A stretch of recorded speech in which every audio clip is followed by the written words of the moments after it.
정중하게 인사드리겠습니다.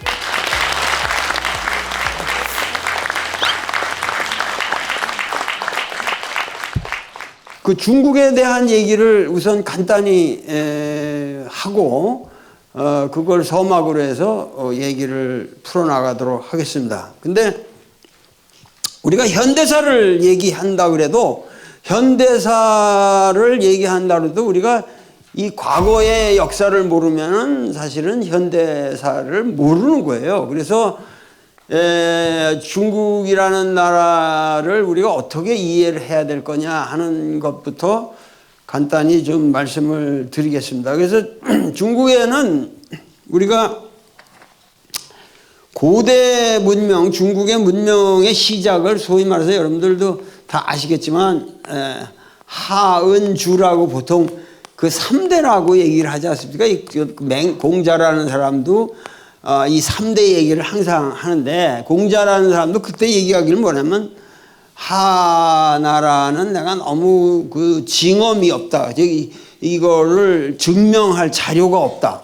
공자라는 사람이 굉장히 리얼한 사람이죠. 그렇게 하고 이제 은나라 얘기도 하고 그런데 공자는 사실 주나라에 속해 있으니까 대개 은나라에서 주나라로 바뀌는 게 거의 한 BC 1100년 이 정도 레벨이거든요. 그러니까는 이 하라고 하는 문명은 우리가 이제 한 BC 1600 이렇게까지 올라갈 수 있는 걸로 보는데, 최근에는 얼리토라고 알리토 유적이라고 그러는 게 이게 아마 하나라의 유적일 거라고 얘기를 하는데, 가장 중요한 거는 이 은나라 문명에 관한 것이 최근에 그 사마천이가 사기를 쓰면서 여기에 대해서 얘기를 해놨는데, 지금 그러니까 우리 역사가 말이죠, 이 20세기, 21세기가 재미난 현상들이 있어요. 예를 들면 공자는 BC 551년에 태어났나? 그래도 몇 년까지? 479년까지 산 사람이란 말이에요. 이건 연대가 거의 확실하거든요. 이게 이제 산동 노나라 지역 사람 아니에요. 근데 이 사람 때만 해도 이게 얼마나 가깝습니까? 그래서 이 고대 문명에 대해서 자기 주나라 역사에서 얘기를 하지만은 지금 오늘 우리가 공자보다 여기에 대한 자료가 더 많다고요. 더 정확하게. 그러니까 뭐냐면은 은나라만 해도 은어에서 소위 갑골문이라는 게 나왔거든요. 이 갑골문이라는 게. 그래서 이 역사가 세밀하게 다시 구성될 수가 있습니다.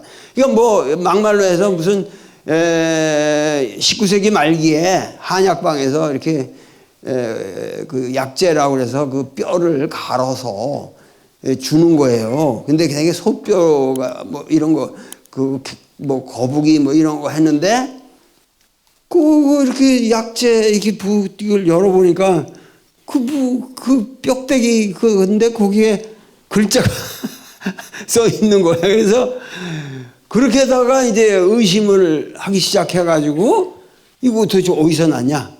어느 동굴에서 이런 이 약재가 나온다, 용골이 나온다. 그래서 이제 그 발굴을 하기 시작한 거예요. 발굴을 해보니까는 거기에 엄청난 그런 이제 이 고문헌이 발굴이 됐는데, 이 갑골문의 발견이라는 게 이게 사실은 그 20세기 중국 문명에 있어 최대의 발견이라고 봐야죠. 갑골문이라는 게. 그리고 이제 20세기 말기에 소위 말해서 이제 그 마왕태라는 마왕태라는 이것이 이제 무덤에서 엄청난 이제 노자 주역 이런 텍스트가 나오는데 이건 한대 고분이에요. 근데 이거는 각골문이라는 건 이 시절의 역사를 아주 세밀하게 말해주는 건데 이거를 각골문을 해가지고 사마천의 사기랑 맞춰보니까 딱 맞아 들어가는 거예요.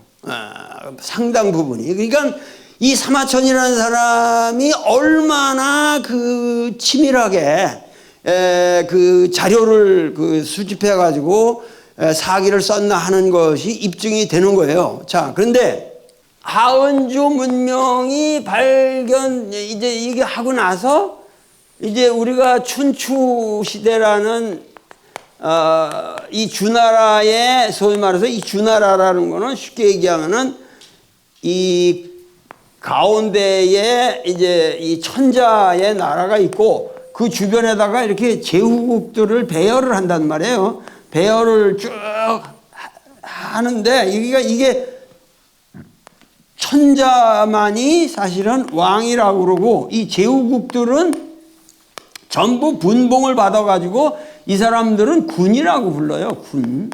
이제 무슨 군 이렇게 부르는데 예를 들면 노나라라든가 뭐 제나라라든가 뭐 한나라라든가 뭐 이런 무지막하게 많은 초나라 아니 뭐 이런 것들이 다 제후국으로 되어 있는데 이 천자가 힘이 셀 때는 이게 유지가 되잖아요. 근데 이것이 이런 제도를 우리가 봉건이라고 그러잖아요. 봉건이라는 건 뭐냐면 봉토를 주어서 세웠다 그런 얘기죠. 그게 봉건이라는 건데 사실은 우리는 봉건이라면 나쁜 걸 아는데 사실은 봉건이 좋은 거예요. 왜냐하면 이게 지방분권, 완벽한 지방분권을 말하는 거니까. 근데 이 봉건 제도라는 것이 전 세계적으로 많은 사람들이 이거 모르는데 봉건 제도라는 게 전 세계적으로 3군데밖에 없어요. 역사적으로.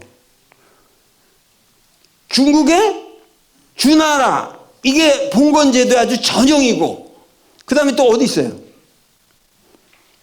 서양의 중세가 이런 거죠. 서양의 중세가 소위 말해서 전부 이 베살 스테이트 이 제국이 있으면은 거기에 전부 이 베살 스테이트를 나눠줘 가지고 분봉을 해 가지고 왜 뭐 이렇게 갖는 거 아니에요, 전부가. 그러니까 서양의 중세기는 이 봉건 제도가 있었고 그 전 세계에 이 분봉하는 이 봉건 제도가 없는데 동양에 딱 하나가 있다고. 어디가 있겠어요?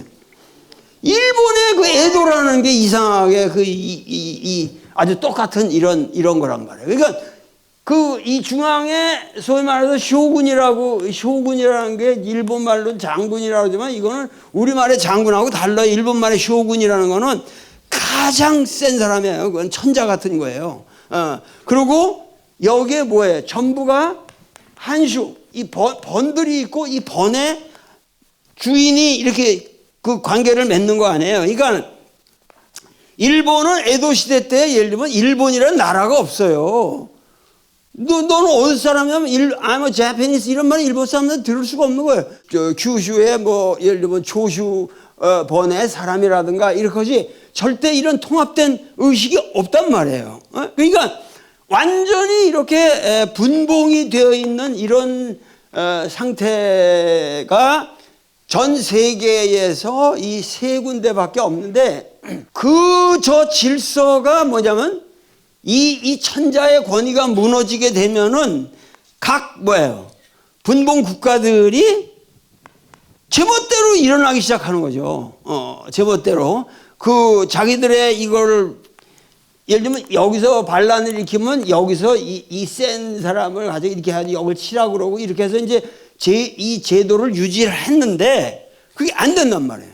춘추라는 말이 나이도 되지만 옛날에는 시간이라는 말도 되고 역사라는 말이 됩니다. 그래서 소위 말해 노나라의 최초의 역사서를 우리가 춘추라고 하는데 그걸 공자가 지었다고 그러는데 그 춘추라는 역사서에 해당되는 시기를 우리가 춘추시대라고 부르고 그리고 그 밑에 전국책이라고 하는 책에 해당되는 시기를 우리가 전국시대라고 불러요. 근데 이 전국 시대는 엄청나게 이제 이 패권이 주도하던 시대죠. 그러니까 이게 뭐냐면 춘추 시대는 공자가 춘추 시대 사람이고, 그러니까 그때는 좀 아직도 질서가 있고 점잖을 때예요. 점잖을 때인데 뭐예요? 전국 시대 오면은 깡패들이 그냥 완전히 패권. 그래서 이제 맹자의 유명한 얘기가 이 왕도와 패도라는 말이 나오는 거죠. 예? 왕도와 패도라는 말이 나오는데, 자, 이런 패도의 시대가 오면서 그저 그냥 서로 싸우고 이러는 가운데서 민중들은 이제 못 살겠다 이러고서 이거를 완전히 하나로 통일된 어떠한 국가가 오면 좋겠다. 그래서 이것을 전부 하나로, 이 패도의 시대에서 이 모든 거를 하나로 통합한 사람이 누구예요? 진시황이죠. 그래서 진시황이 그거를 이룩했는데 그게 진나라라고 우리가 하는 것이고, 진시황은 그러나 이게 워낙 체제가 없이 그냥 무조건 그냥 질르기만 해가지고, 그러니까 꼭 저 알렉산더하고 똑같은 거죠. 알렉산더 같은 사람은 저 히랍에서 마케도니아에서 나와가지고 인도까지 먹었잖아요. 인도까지. 그러니까 그 방대한 제국을 건설한 게, 알렉산더가 제국한 게 11년밖에 안 돼요. 11년.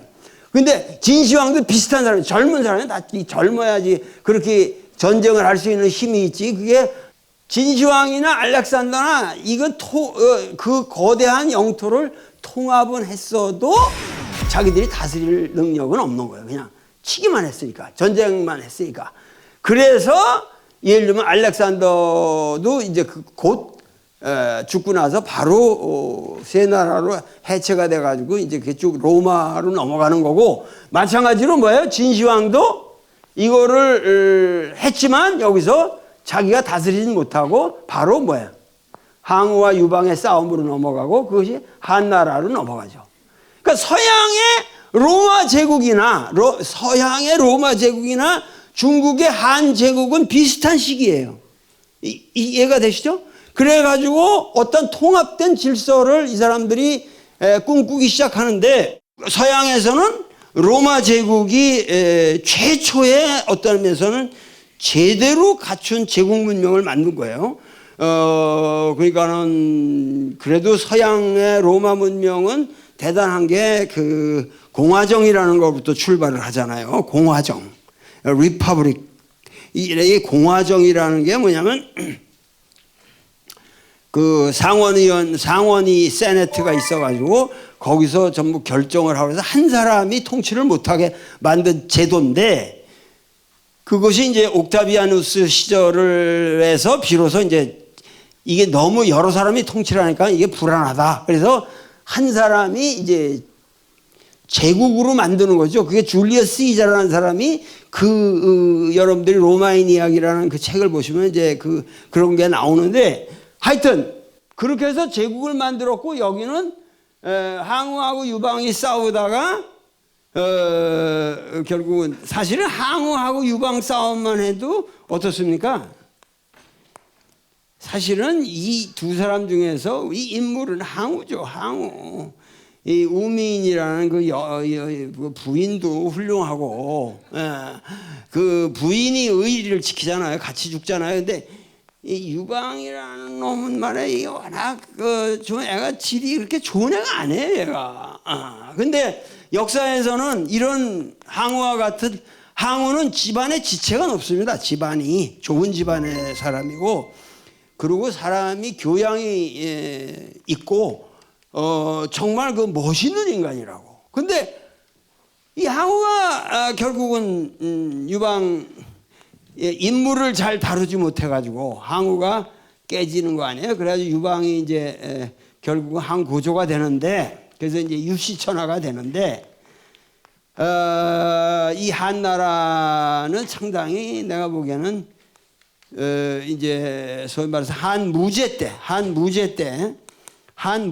때 조금 이제 나라가 강역을 넓게 확보를 한 거죠. 그래서 소위 말해서 중국이라는 게 오늘의 제국의 형태를 갖추는 최초의 계기는 사실 한무제라고 보시면 돼요.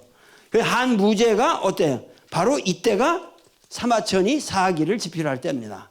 그래서 이제 그런 제국 문명의 기초를 닦는 거예요. 그래가지고 해가지고 이게 이제 후한 전환에서 이제 후한으로 넘어갔다가 이 통합된 이 질서가 뭐지? 결국은 다시 분열을 하죠. 그러니까 중국이라는 거는 여러분들 아셔야 되는 게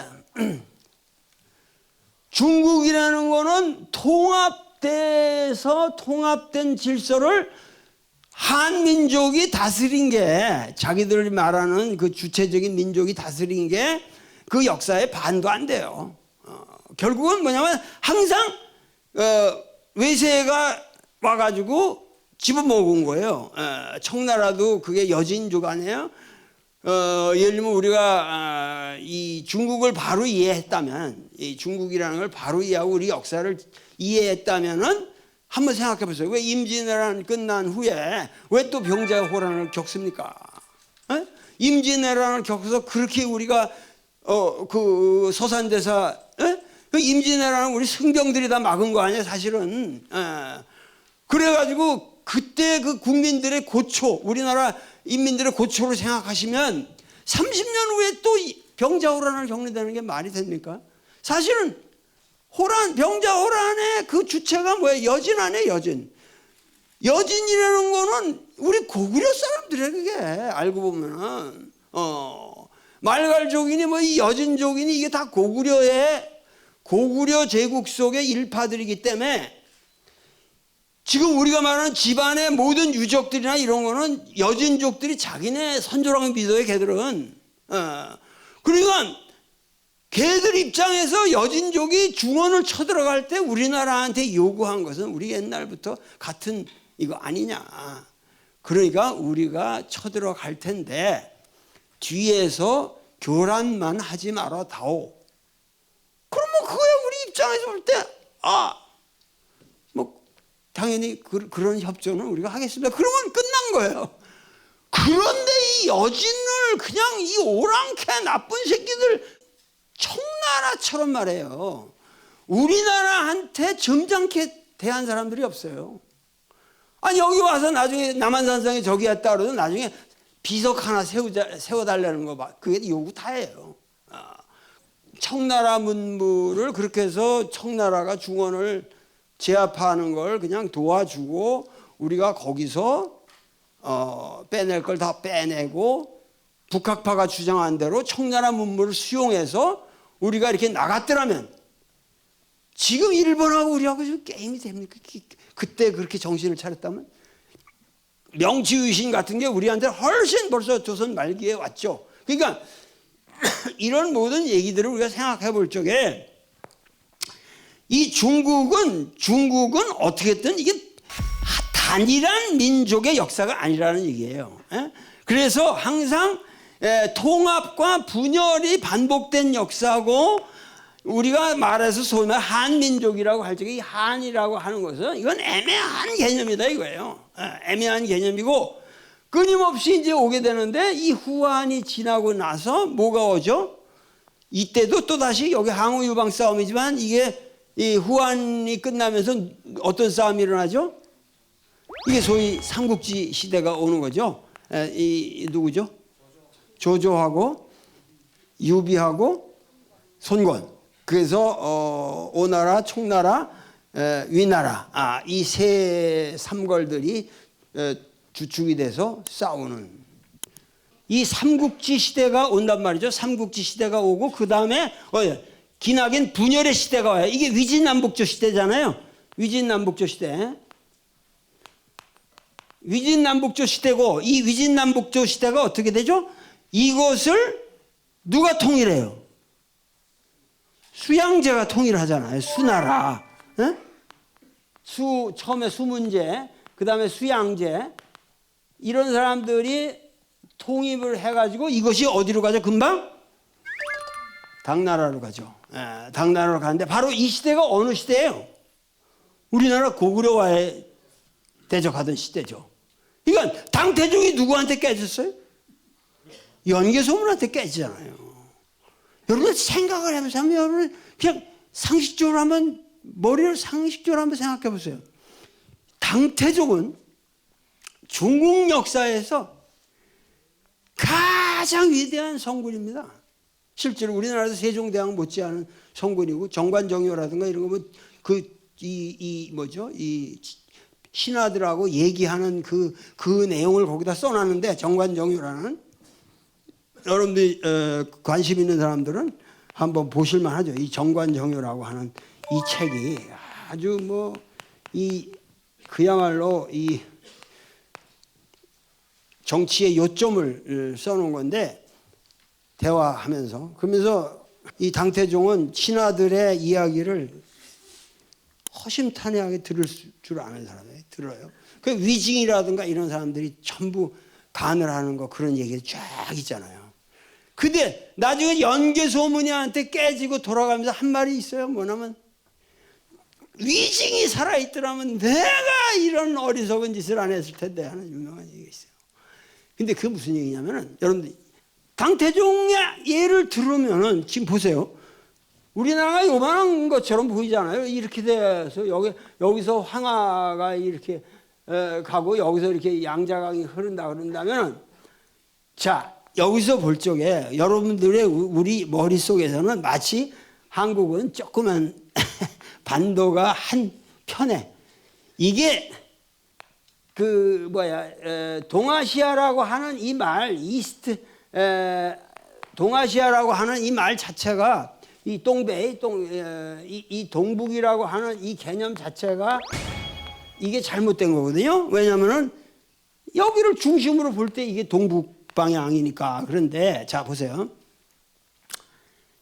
이거를 통일한 사람이 위진남북조 시대를 쭉 거쳐가지고 그걸 수문제가 수양제가 이걸 통일하자마자 수양제가 어디로 왔어요? 아무리 고구려를 쳐들어왔잖아요. 수양제가 이 장안에서부터 여기까지 100만 대군이에요. 수양제가 들어온 게. 근데 실제로 굉장히 역사 기록은 정확합니다. 중국 역사 기록은 100만 대군이면은 실제로 치중대까지 합치면 400만이 움직여야 돼요. 네? 400만이 움직이는데 이 장안성을 출발하는 이 수양제 대군이 출발하는 데만 4개월 걸렸다고 그래. 이게 가니까 깃발 들고 나가는 데만 출발하는 데만 4개월 걸렸다는 거예요. 그러면 이게 국력을 얼마나 소비를 해야 되며 상식적으로 생각해 보세요. 여기를 통합하는 사람이 뭔 미친 짓이라고 여기까지 오냐 이거예요. 여러분 생각해 보면 제가 그러니까 이런 거 하나가 말이지 역사에서 인사이트인데 이게 사실로 입증이 되는 거예요. 거짓말이 아니잖아요. 이거는 팩트를 놓고 얘기하는 거예요. 근데 무슨 얘기냐면 수양제가 여기를 통일했다고 그러지만은 이거는 여기로 인해서 동북의 이 전체를 강역을 담당하고 있는 이 고구려 세력이라고 하는 거죠. 그러니까 고구려를 우리가 요걸로 보기 때문에 이게 지금 문제라니까. 이 고구려라는 건 이 방대한 저 바이칼호부터 이 대흥안령을 거쳐가지고 이 백두대간으로 오는 이거고 이들은 말이죠. 이 주축의 이 문명권이라는 게 당시 여기보다 내가 이 지도로 보여주면 쉽게 오시는데 이쪽보다 여기가 훨씬 더 풍요롭고 인구가 더 많았어요. 이거 우리가 모른다니까. 여러분 똥배 그러면 똥배 아이고 뭐 동토 꽝꽝 얼은 줄 알아. 겨울에 조금 춥지. 그건 벌레 싹 죽여버리고 굉장히 유리합니다.